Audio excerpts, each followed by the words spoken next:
Repeat.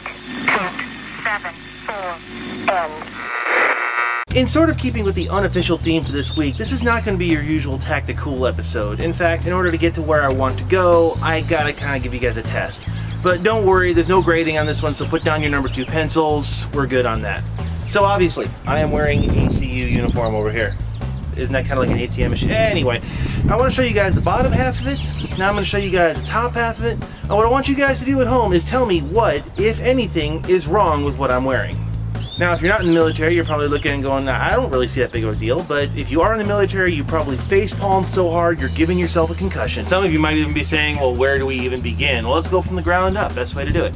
First of all, my pants are not tucked into my boots, which is called blousing, by the way. And one that I'm going to give you guys, because there's no way that you can actually see it, I am in fact wearing black socks, not exactly regulation. And also qualifying under the, that's not regulation. I actually have a couple of buttons unbuttoned right now, and I've also got a belt that's not exactly a military web belt, but again, from where you're sitting, there's no way you can tell. See, I am wearing a black t-shirt, which is not exactly regulation either. Actually, come to think of it, it always feels like I'm cheating when I'm actually zippering up my ACs. I'm old school though. I'm obviously not wearing any rank. I'll get to why in just a minute. The name tape and the US tape are on completely different sides than they should be. Sleeves are rolled up in a Marine style sleeve roll, not in an Army style sleeve roll. This is how actually come to think of it, the Marines can't technically do it anymore since October. That's another story entirely, but this is not the way the Army does it. And of course I have these patches on the wrong side and the American flag patch, which if you didn't see it because it's subdued, I'm not gonna get on you for that either. But that's on the wrong side too. Actually, you know what? Let's make this right. And of course, the fun thing about the American flag patch is you're supposed to be wearing it on this top flap of this pocket on this side, but if you wear it this way, that's wrong because the stars are supposed to be facing forward. Reason is because it's supposed to be the way the flag is flying, and if the flag is flying in reverse, then you're retreating and you're a wuss. That's how it was explained to me, guys, so that's why you always carry this type of an American flag patch instead of this type. See, and those are completely wrong too. You're supposed to put your skill tabs up here from what I understand. You're supposed to put this on here, kind of like that. Oh yeah, and the more astute amongst you might have noticed I'm not exactly wearing any rank or insignia on my cap. Oh wait, no, it's not a hat, it's a cover. It's a cover. I remember this, the military doesn't have hats, everybody wears a cover. Actually, no, before we get into anything else here, let me roll these down. That just doesn't feel right. It's too cold out here. One thing I will say about the Army sleeve roll, it's a bear to set up, but it's so much easier to put the sleeves down when you need to. I know there's going to be some Marine that gets on my case for that, but you know, it's all good. So besides being an exercise in knowing military protocol, what's the point of all this and why is this on a Tacticool episode?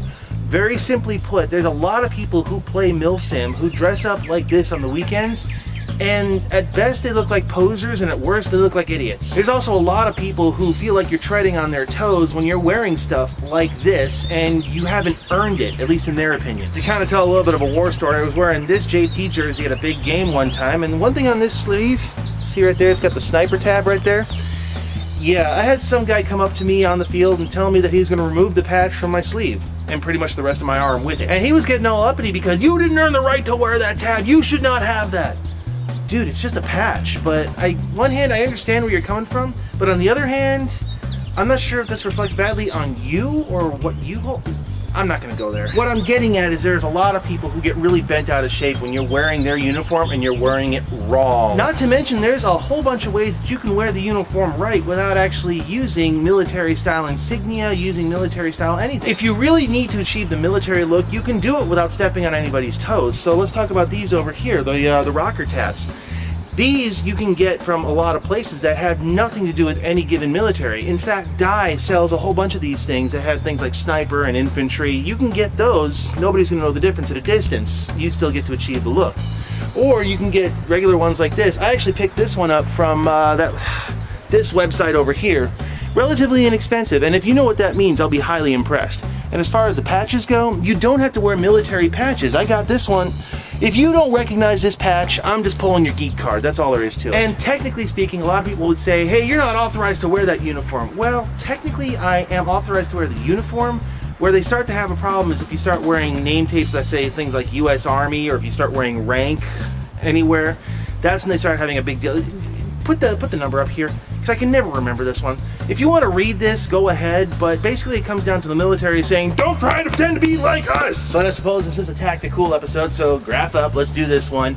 Now this one's gonna be kind of weird because I can see two ways to go with this one, but for the most part, I'm calling this one more Tacticool. You see, on the tactical side of things, I can see a real advantage to this. If you've got, say, 10 guys all wearing the same standardized uniform, it creates a fog of war, if you will. It creates confusion on the other side because one guy can look like 5 guys and 10 guys can look like 1.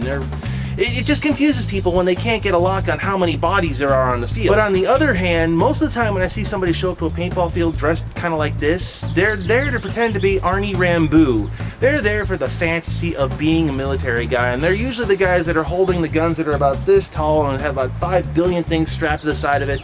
And you just want to look at them and say, what, did you fail the physical? What? So in this case, this kind of ends up being a matter of intent, basically, but I'm really going to lean this one towards the Tacticool side because 9 times out of 10, that's why they're doing it. But if you are wearing all this stuff to have this I'm in the army for a weekend kind of thing, all I gotta say, have some dedication, bro.